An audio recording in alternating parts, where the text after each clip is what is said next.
ईश्वर परमकृष्ण सच्चिदानंद विग्रह अनादिरादिर्गोविंद सर्वकारण कारणम् चिंतामणि प्रकर सद्मसुकल्पवृक्ष लक्षावृतेषु सुरभेरविपालयन्तम्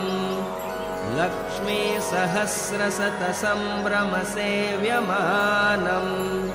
गोविन्दमादिपुरुषं तमहं भजामि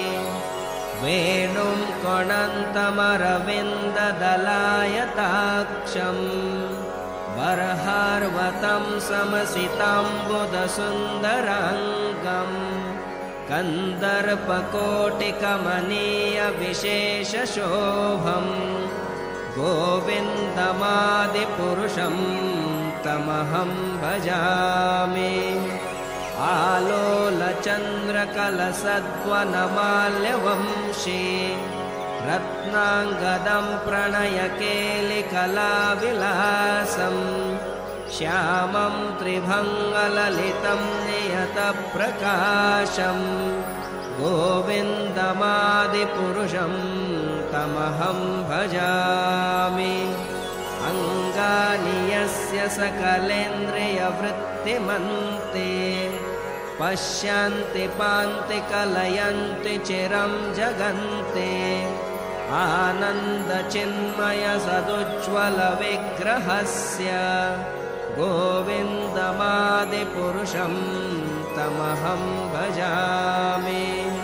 अद्वैतमच्युतमनादिमनन्तरूपम् आद्यं पुराणपुरुषं नवयौवनं च वेदेषु दुर्लभमदुर्लभमात्मभक्तो गोविन्दमादिपुरुषं तमहं भजामि पन्तास्तु कोटिशतवत्सरसम्प्रगम्यो वायोरथापि मनसो मुनिपुङ्गवानां सोऽप्यस्ति यत्प्रपदसिन्व्यविचिन्ततत्त्वे गोविन्दमादिपुरुषं तमहं भजामि एकोऽप्यसो रचयितुं जगदण्डकोटिं यच्चक्षिरस्ति जगदण्डचयायन्ताः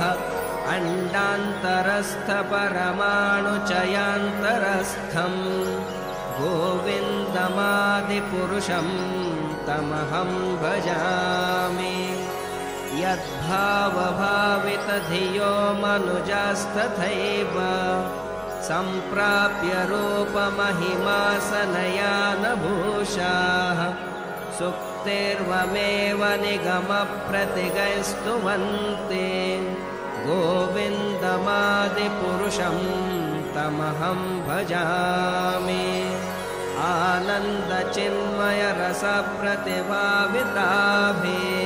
आनन्दचिन्मयरसप्रतिभाविताभिर्ताभिर्य एव निजरूपतया कलाभिः गोलोक एव निवसत्यखिलात्मभूतो गोविन्दमादिपुरुषं तमहं भजामि प्रेमाञ्जनच्चुरितभक्तिविलोचनेन सन्तः सदैव हृदयेषु विलोकयन्ति यं श्यामसुन्दरमचिन्त्य गुणस्वरूपं गोविन्दमादिपुरुषं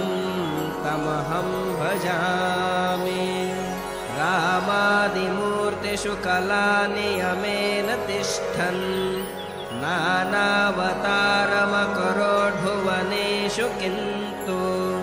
कृष्णः स्वयं समभवत्परमः पुमान्यो गोविन्दमादिपुरुषं तमहं भजामि यस्य प्रभा प्रभवतो जगदण्डकोटि कोटिष्वशेषवसुधादिविभूतिभिन्नं तद्ब्रह्मनिष्कलमनन्तमशेषभूतं गोविन्दमादिपुरुषं पुरुषं तमहं भजामि माया हि यस्य जगदण्डशतानि सूते